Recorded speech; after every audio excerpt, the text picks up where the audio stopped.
Hello and welcome everybody to another Capital Gains Tax Solutions Mastermind Masterclass, which takes place every Friday. My name is Brett Swartz, and I'm the founder of Capital Gains Tax Solutions. And each and every Friday, we like to dive into live deals, share stories, and give advice and thoughts on the marketplace and what's going on with exit planning. We believe most high net worth individuals and those who help them, they struggle with clarifying their capital gains tax deferral options, and not having a clear plan and a team to help to execute that plan is the enemy. And using a proven tax deferral strategy, such as the deferred sales trust, sometimes using a Delaware statutory trust or even a 1031 exchange, is an amazing way for you to create and preserve more wealth and unlock the freedoms that you desire. And so in today's initial topic, we're going to be talking about how to build an effective capital gains tax exit plan. And I am joined by some of my strategic alliances who are amazing individuals, including the Jake Miller, financial advisor, certified financial planner. Jake, how are you today? Doing wonderful, having a fantastic time, and happy to be here to talk about the deferred sales trust and maybe help a few people reinvest with the gross proceeds rather than the net after taxes. It just makes sense, right? It makes sense. It's the law of compounding interest. If we can keep the money working for you and your family and invest it into different business ventures, not only does it grow the economy and create more jobs, but it also helps you to create and preserve more wealth. And so I'm going to give a brief little presentation today that I've worked on this week. And it's talking about how to build an effective capital gains tax exit plan using a proven strategy or proven strategies. And effective is the key word here that we're focusing on today. In this world, Jake, I don't know if you've seen the movie Meet Joe Black, but there's a scene where it's Joe Black, who represents death, and Anthony Hopkins, who represents, I think, a lot of wealth and an entrepreneur and building a big business, family legacy. And then there's another guy that they're negotiating with in this scene that's kind of trying to take over the company, if you will. And in this world, nothing can be certain except death and taxes is kind of the thought here. But with that, I want you guys to think about capital gains tax is typically 25 to 50% of your proceeds.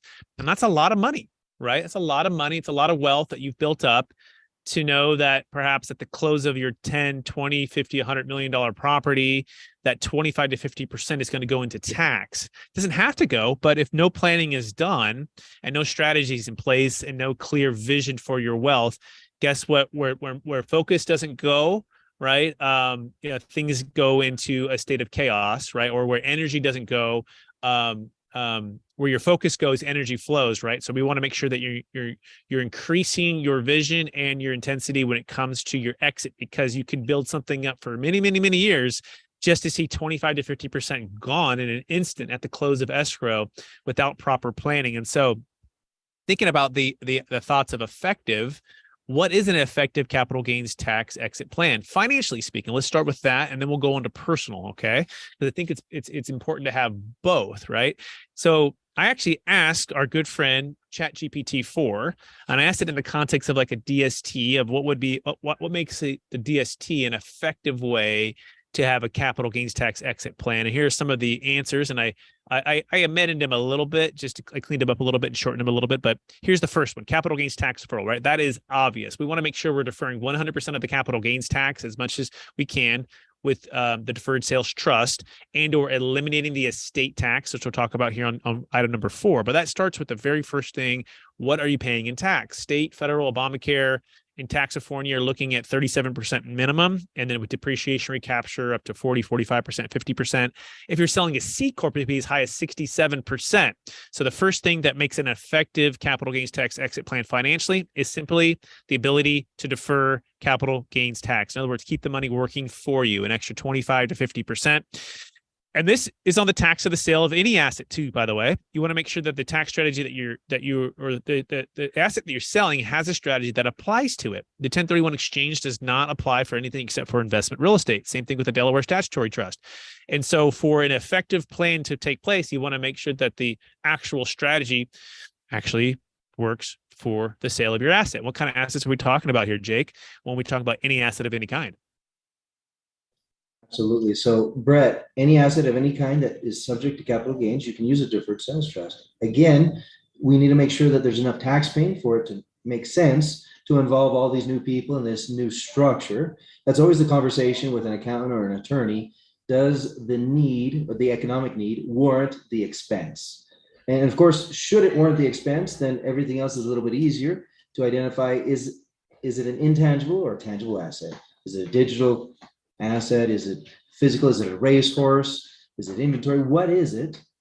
And from that point, contractually, what do things look like? The attorneys dive in as the neurosurgeons just to analyze every small little detail. But from a super high level, any asset that is highly appreciated and you'd otherwise pay capital gains on, we typically can use a deferred sales trust for. That's exactly right. And any asset of any kind includes cryptocurrency, includes businesses, it includes primary homes, it includes C Corps, S Corps, LLCs, it includes stock, public or private. It includes, of course, commercial real estate. It can also save a failing 1031 exchange. And so any asset of any kind that has at least $1 million net worth, $1 million net proceeds and $1 million gain qualifies. Now, if you have two at $500,000 each, yes, we can use the deferred sales trust to combine those two, but generally we want to make sure it's big enough to make sense of it.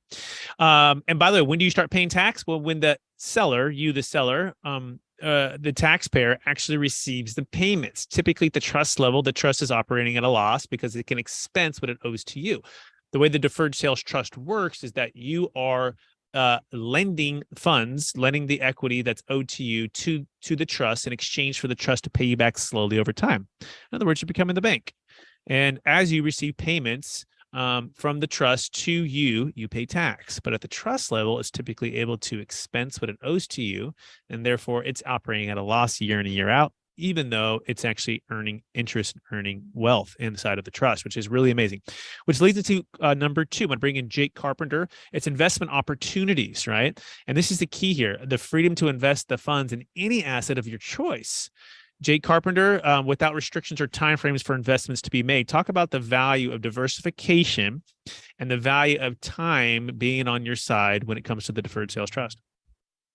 Yeah, Brett, what you have a lot of times coming into the deferred sales trust is an over concentration, generally in the real estate market, whether it be geographically concentrated or whether it be asset class concentrated. Generally, it's both. So what we are able to do is take maybe a $10 million, $20 million asset, and upon the sale, the proceeds fund into the trust. We can then develop an investment strategy through the risk tolerance of the original seller and get those assets to diversify both geographically within the country and through asset classes. Maybe we can mix multifamily with medical professional and some light industrial mini storages, stocks, bonds, and mutual funds, treasury bonds, things like that, to create an asset mix that the seller is comfortable with. And of course, the seller works with the trustee and myself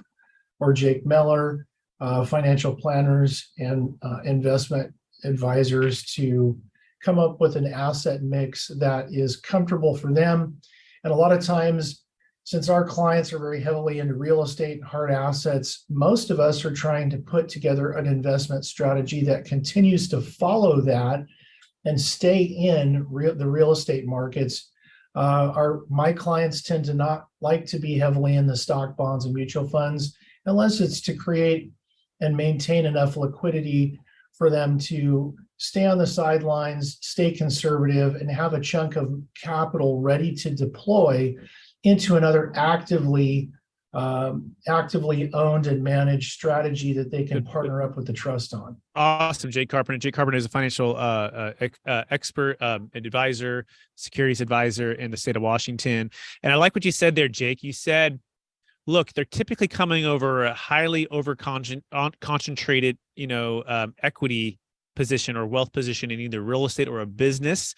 And it's, represents 50, 60, 70, 80, 95% of their net worth. That's highly concentrated. Maybe, in that scenario, it's defined as over concentrated.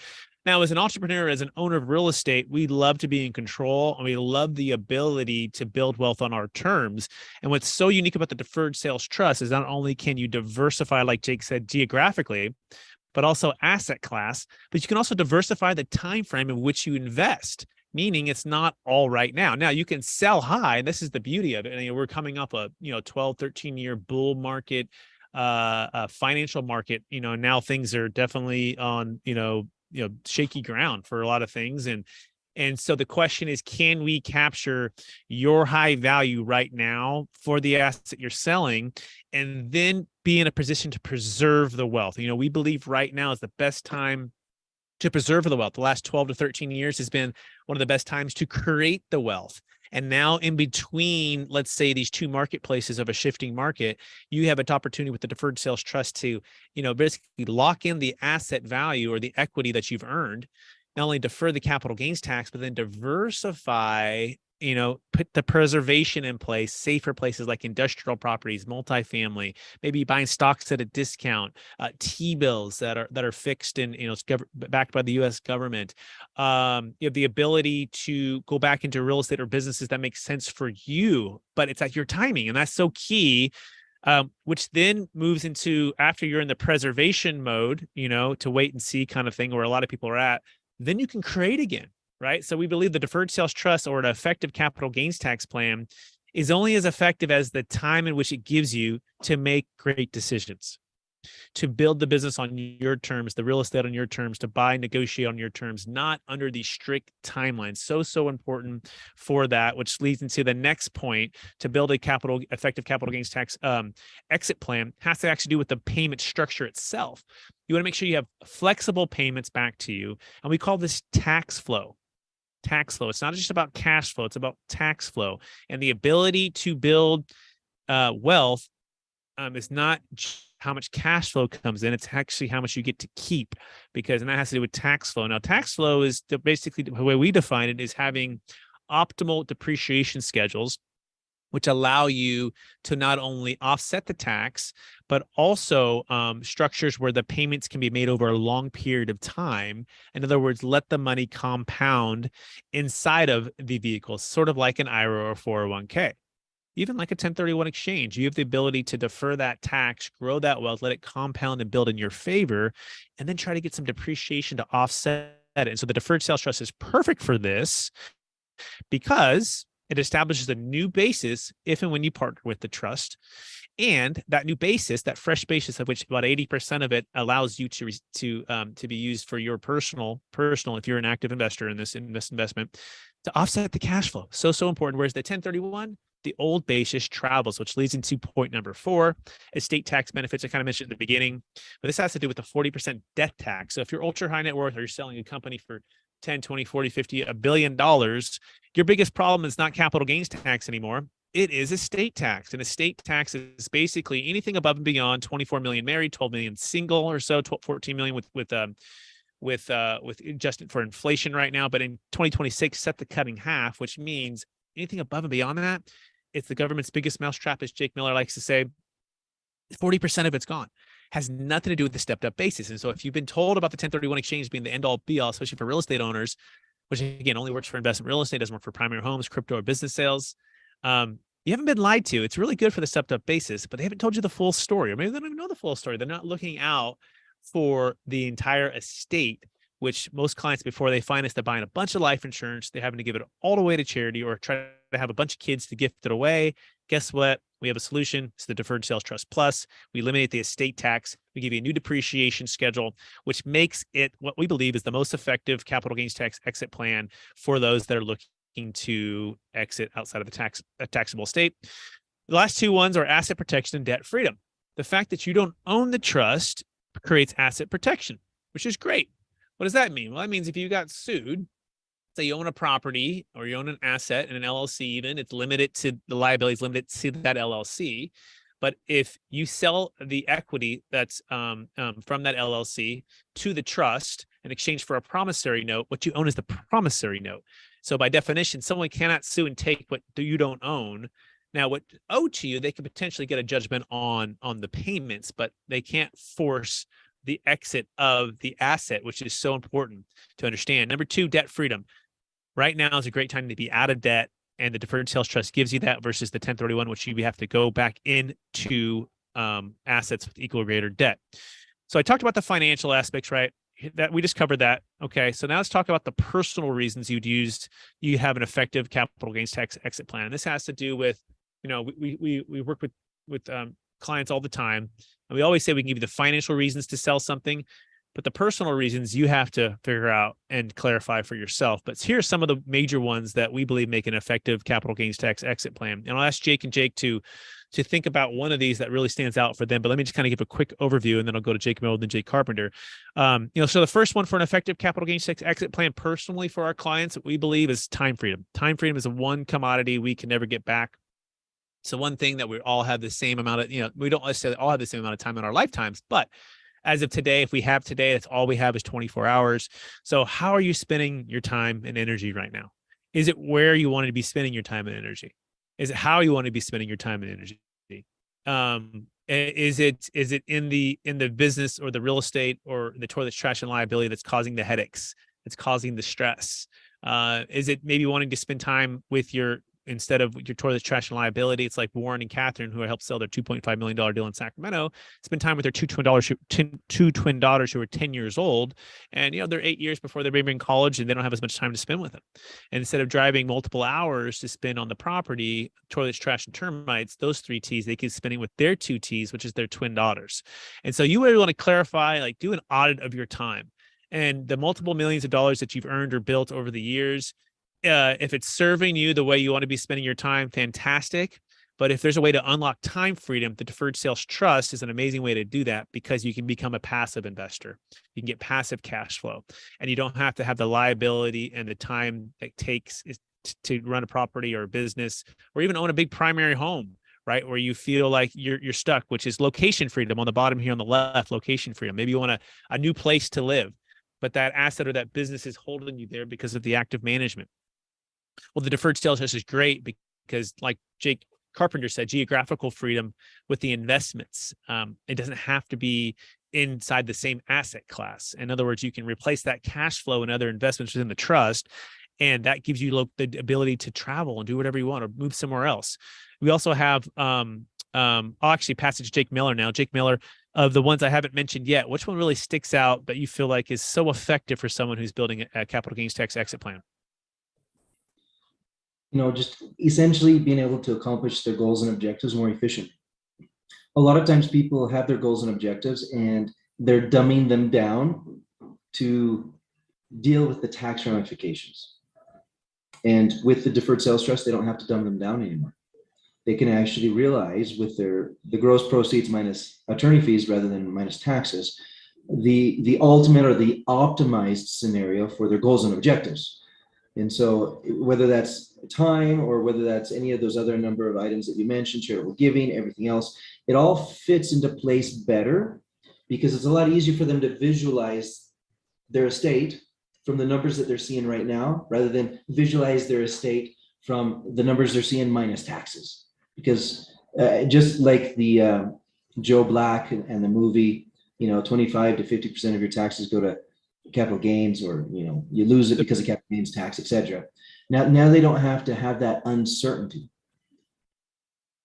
Very well said. Jake Carpenter, of the ones that are left on the screen before, which one really sticks out for you? I think one of the ones that's a significant consideration to a lot of the folks I talk to is partnership freedom. Because when you're in partnership with somebody that maybe, it doesn't quite click with, you partnered up with someone, it was successful, you've got a significant asset value now, you want to go your separate ways. I have seen people pay up to 50% capital gains tax in California just to say goodbye to that partner. And the deferred sales trust gives you the freedom for one partner to walk away and the other to stick with it or do something else and pay the tax.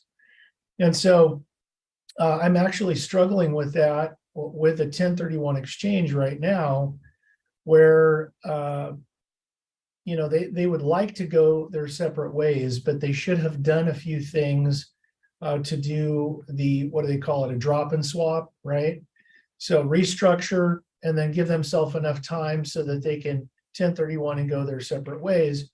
But with the deferred sales trust, they can actually do that at the sale, and one of them can pay the tax, or one of them can have their own trust, the other one can have his own trust, they can invest differently. They can have different investment strategies.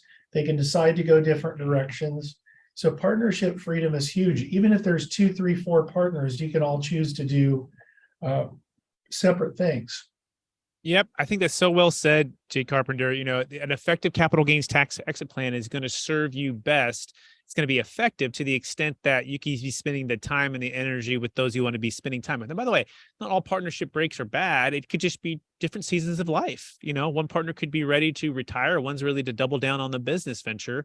And 20 years ago, when they first started together, you know, they had different, they had the same vision. Now it's a little bit different, and that's okay. We've had the That is exactly what the situation was. It's a younger guy with an older gal. They have skills that complement each other. But now they've had a successful partnership, and she's ready to retire and he's ready to push forward. So well said. Yeah, exactly. And the deferred sales trust gives them both the opportunity to go separate ways. Each of them can have their own deferred sales trust, right, which owes them the money, but they're not commingled together. In fact, all of our trusts are never commingled with any other trust. It's only ever a single individual or a married couple that have each per individual trust. And that's how we keep transparency and accountability and everything that keeps it you know, in line with what you would want. So they can go their separate ways. We've also seen deals where a partner may buy a partner out, keep the business, and the other partner just assigns their interest to the trust. So it doesn't necessarily take a sale of the entire business. It could just be their interest in the business. And that is so powerful. And that's such a great way to build an effective capital gains tax exit plan. By the way, if you want to learn more about this, you can go to capitalgainstaxsolutions.com, capitalgainstaxsolutions.com. You can also connect, that's with me, if you connect with Jake Miller by going to strategictaxsolutions.com, strategictaxsolutions.com. And Jake Carpenter is carpentercapital.llc, I believe, carpentercapital.llc. So let's continue on here. I think we have a pretty good momentum on building this effective, you know, capital gains tax exit plan. Let me grab up the screen again. 1 second here, as I just grab this and keep on presenting. So 1031 freedom or rescue. To build an effective capital gains tax exit plan, you want to make sure you have a backup plan in case your 1031 fails, right, or is failing. And so without having to identify the 1031 exchange or identify the deferred sales trust inside the 1031 as a property, because it's not a property, as long as you work with us prior to close of escrow and you're working with the qualified intermediary who is our #1 strategic alliance for this, we have you covered. And that's neat because it's kind of like an insurance policy in case the 1031 fails to go into the deferred sales trust. But essentially, you don't have to pay anything for the deferred sales trust unless you use it. So that's really valuable. Also works for short-term or long-term gains. An effective capital gains tax exit plan also works for both short and long-term. By definition, a 1031 exchange only qualifies if you owned an investment property for more than a year.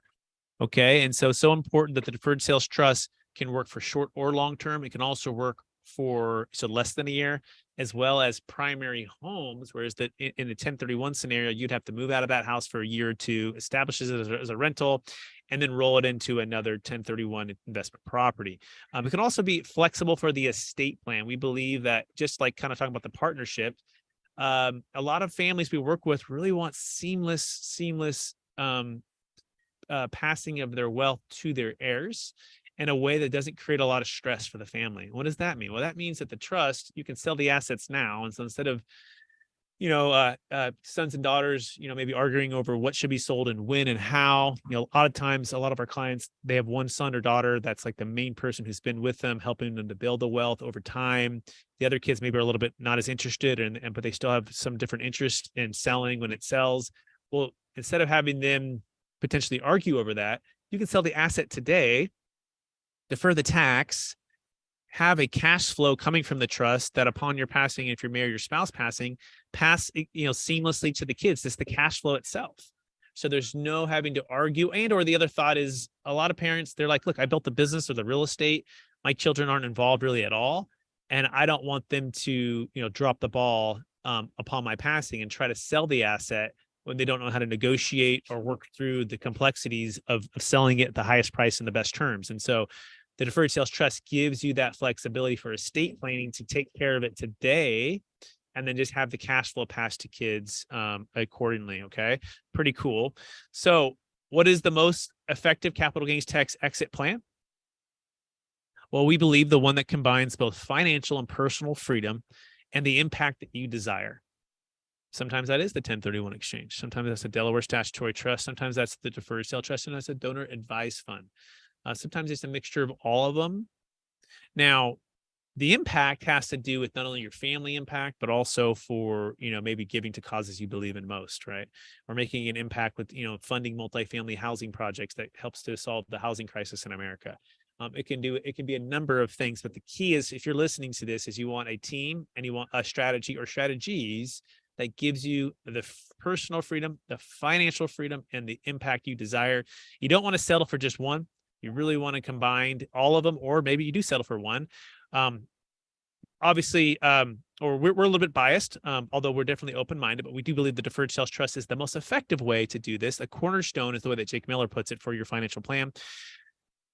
So why is now the time to go all in with the deferred sales trust? Well, the stats don't lie. The stats are really staggering. In fact, there's $84 trillion set to pass from the baby boomers to the next generation, which is the largest wealth transfer in the history of the planet that we know of. And in fact, 77 million baby boomers in the U.S. alone are here. And every single day, 10,000 are retiring, turning 65, or not necessarily retiring, but turning 65, at least the retirement age. Now, 50% of the total net worth in America, this is kind of interesting, right? Think about this. It's tied to high-end primary homes, businesses or private equity, and commercial real estate. Now, these three asset classes that represent 50% of the total net worth in America are highly appreciated with the baby boomers. On top of that, they're illiquid. By definition, they're not diversified. So this 84 trillion, if you cut that in half and do some simple math, 84 is probably not all of the baby boomers, obviously, right? But a large percentage of it is. That's a lot of wealth that's going to pass to the millennials. And the question is, what's going to happen? And this is why we think it's the best time to go all in with the deferred sales trust, because of the flexibility for your financial freedom, for your personal freedom, and for the impact that you want to make. So who is the deferred sales trust for? We mentioned this a little bit ago. If you have $1 million net proceeds, $1 million gain, fantastic, you qualify. But it works for crypto owners, NFT, private stock, public stock, businesses, LLCs, S Corps, C Corps, partnerships, investment real estate. You can save a failing 1031 exchange. It could be GP or LP interest, artwork, captive insurance, carried interest. Okay. Who is it not for? And this is really important. Jake Miller, who would you say it's not for? Based upon this screen and just kind of what what would you say the deferred sales trust is not for? It might not be for you if your transaction is less than $1 million.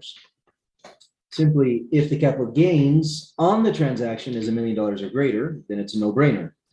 That could be a transaction of 1.2 where your basis is 200,000 and your gain above your basis is $1 million. If you don't have unilateral control 100% of the time, well, anyway, just reading through some of these, right? Somebody else who is more concerned about leaving the asset that they currently own rather than leaving the value of the asset to their heirs, it is not a good fit for them either. And simply put, your goals and desires with the proceeds ultimately determine whether or not the deferred sales trust is a good fit. If your desire is to spend it on personal stuff and to not have to worry about a trustee and to not have to worry about another entity, other structures, then the deferred sales trust is not for you. But it could be for you should you wish to reinvest the gross proceeds of the sale of whatever asset in other assets. If you're not looking to spend it now, but you're looking to reinvest and grow your overall net worth, then it could be a good fit. But again, not a good fit if it's not a big enough tax payment, not a big enough transaction, not a good fit if you really don't want to sell that thing. I mean, to qualify to be able to use the deferred sales trust in the name of the trust itself, it says sell. So you got to be selling something. And then, of course, your desire or your wishes with the proceeds. What do you plan to do with what you're selling? That's a good point. Bring up the trustee, right? By the way, if you have, for those who don't know, I'm a deferred sales trustee. It's our company, Capital Gains Tax Solutions. And I have a thought to that, right? Because I call it choose your control, right? You can have 100% unilateral control after tax, right? And so let's say you have a $10 million exit, you could have 6 million unilateral control, or you can defer that, which is the government's money, that other 40%, right? You can defer that. And with working with our team, with the Jake Miller, Jake Carpenter, myself, we can not only defer that, and you have indirect control, but we can use that to grow your wealth, right? Grow your wealth. And so I'm working with an apartment owner right now, considering the deferred sales trust. And I think the biggest thing for commercial real estate owners and even entrepreneurs too, we're so used to having unilateral control. That's how we have been successful to build wealth over time.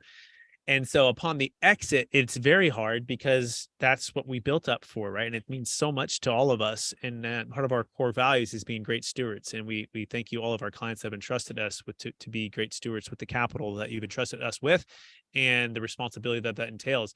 But that being said, you can partner with the trust where you're back in, really, I don't know if say it's completely a unilateral control. I mean, it's a partner, it's the trust that owes back the money that owes you.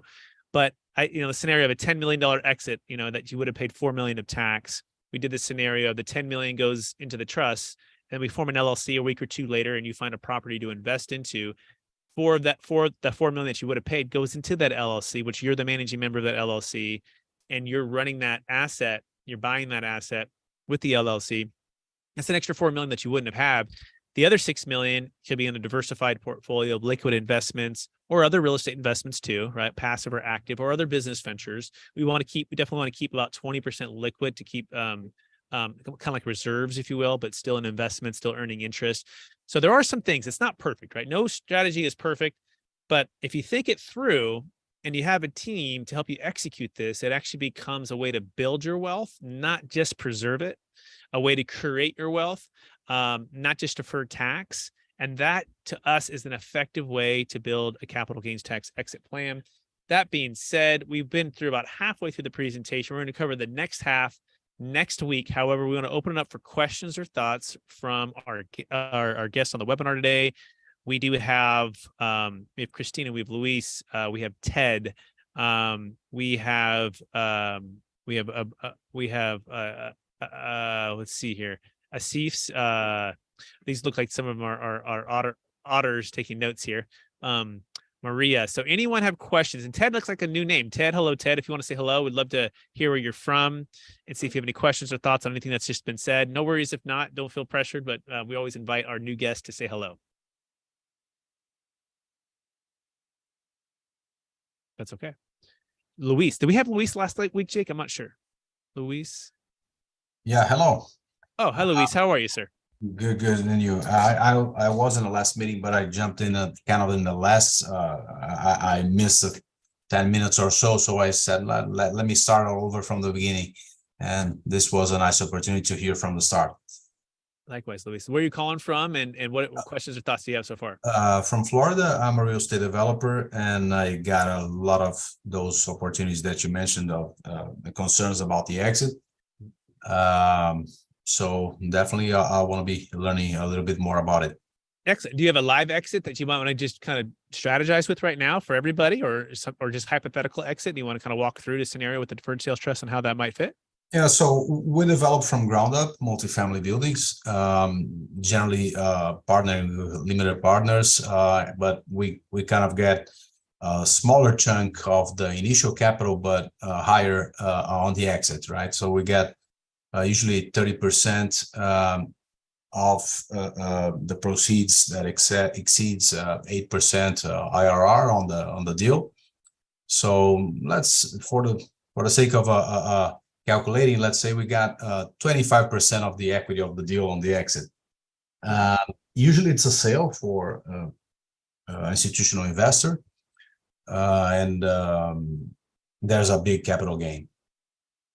Yeah, excellent. So it sounds like the GP shares that your exit is about 25% of the deal. You build it from ground up. You have LP investors, and it's a large exit. And every time you're exiting, you're probably just paying the LPs back. You guys, the GPs, you guys pay your tax, and you do the next one is what you've typically done. Is that a fair summary so far? Yes.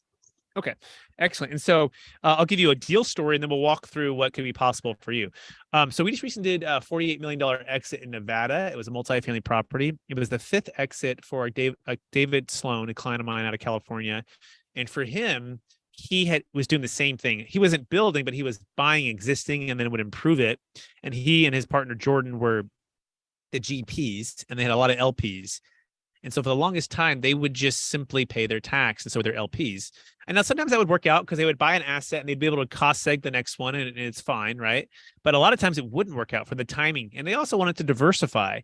But they also wanted to use the same funds to go back into their next deal. And so enter the deferred sales trust. It really had to solve those three things for them: defer the tax, diversify, but also be able to go and use the funds to fund their next deal. And that was kind of a no-brainer for them. So as they exit each of their GP positions, they're doing just that. And so to clarify, you can set up a trust. We would set up the trust, and you could the trust could be sold. You could sell your GP interest to the trust. They're typically LLCs, right? But it also works for S corps and C corps. But I'm imagining yours is probably an LLC structure.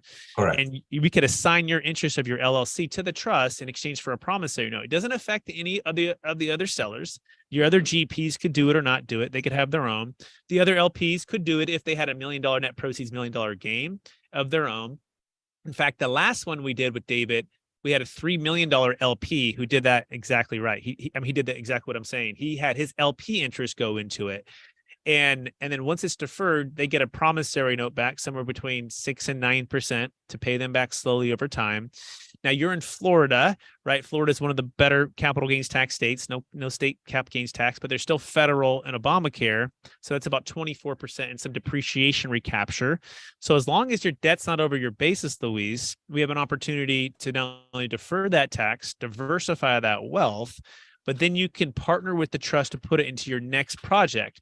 As a developer, the biggest challenge with developers is the fact that they typically are not 1031 exchanges. And the reason is they're buying land that is not equal or greater value, and they need the money to develop the property, which means typically if they're selling a $50 million asset, they're buying land for maybe $3 to $5 million, and they're using $20 million to build it. The 1030 doesn't work because it's not equal or greater value and it's not within 180 days, right?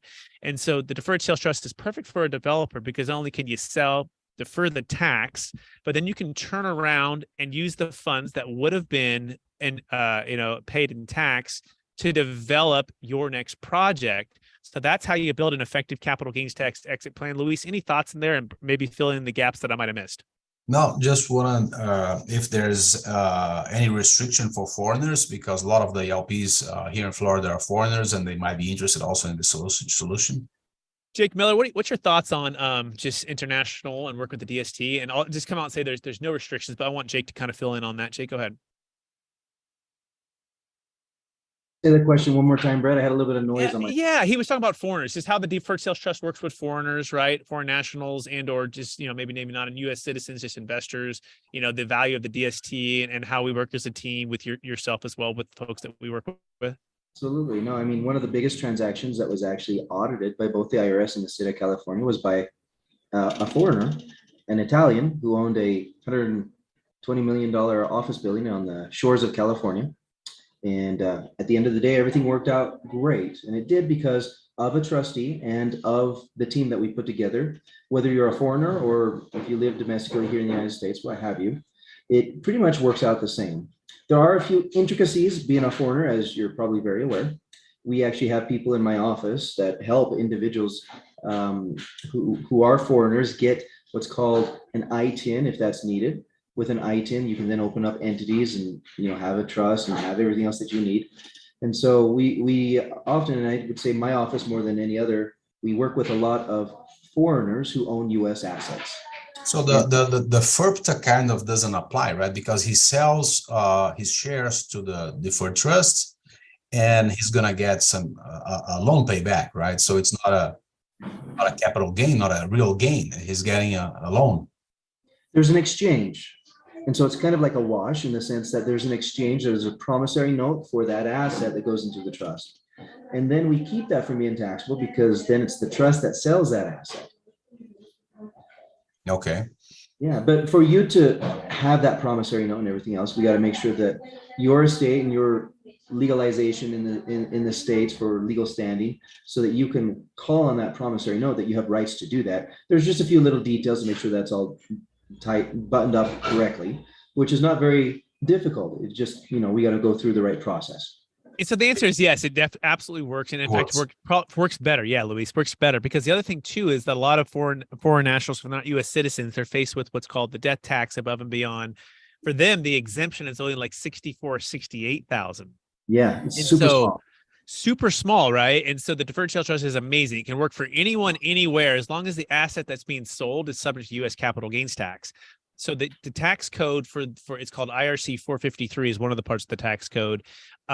It applies to any person anywhere that has assets that are subject to U.S. capital gains tax.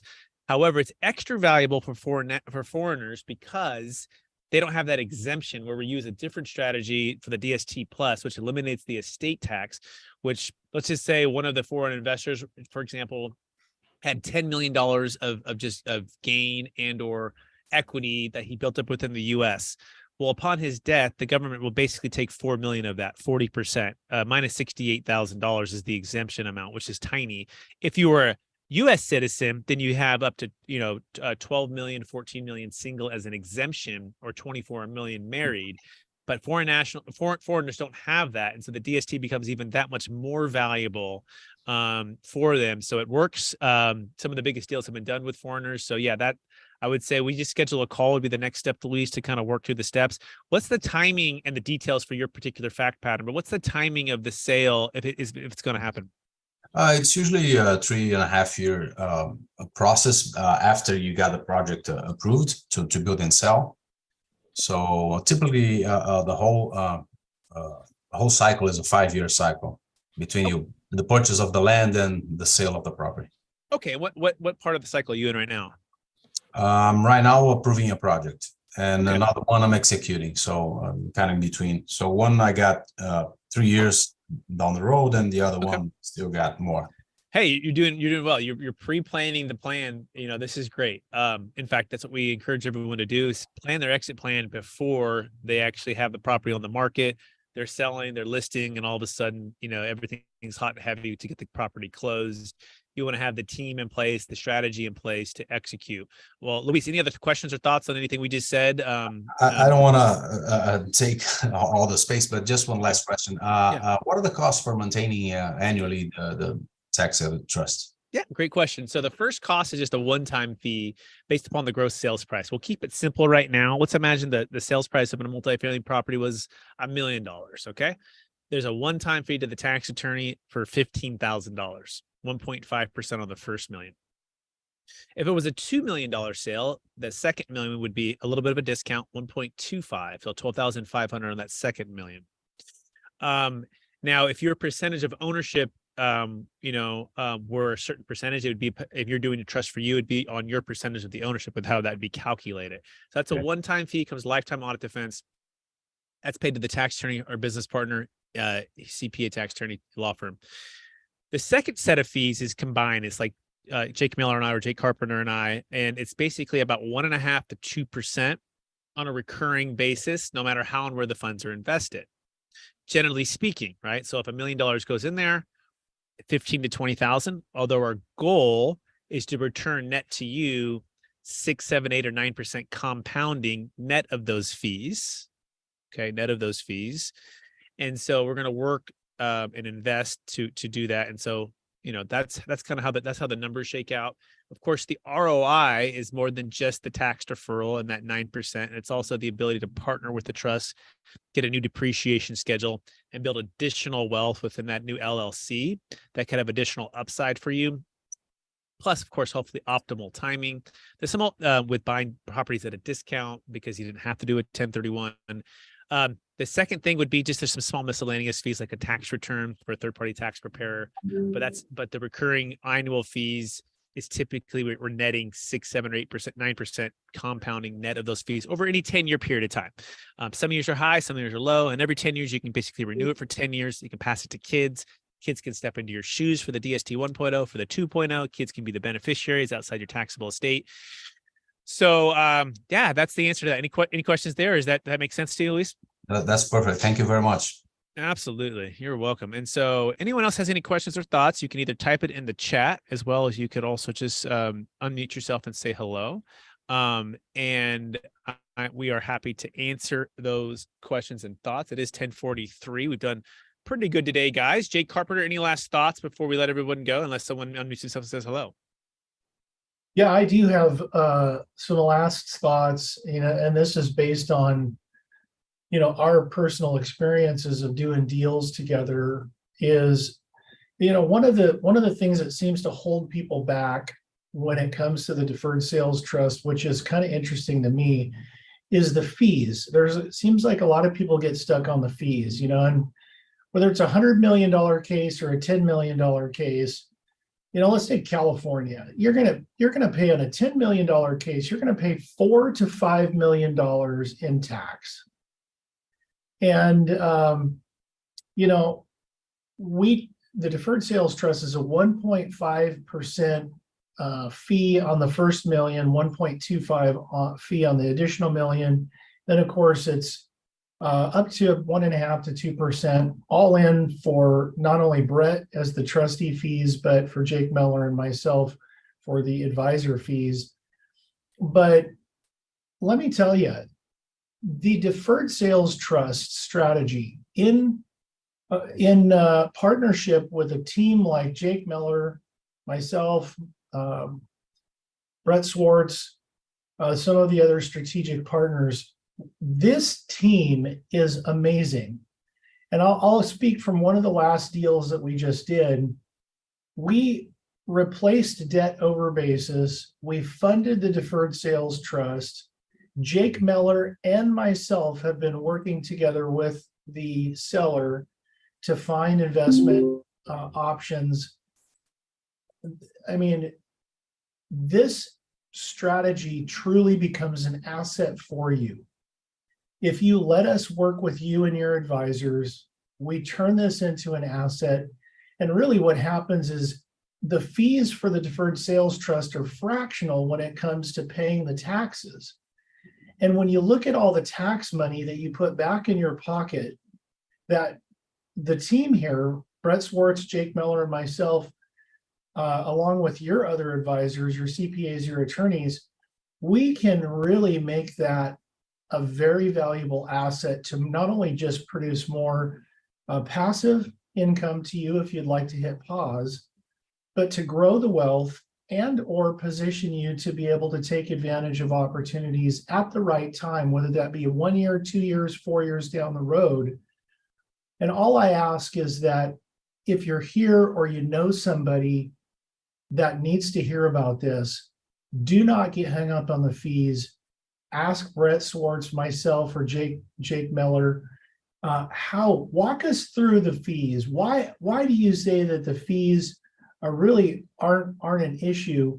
And we're all going to paint a picture for you of how we've truly used the deferred sales trust to create an asset. And really, as Jake Meller puts it, you call it the not the cornerstone, but the keystone. The keystone to your planning. The keystone, the one key thing that we can use to build around and create more flexibility, more opportunity. And when you look at it,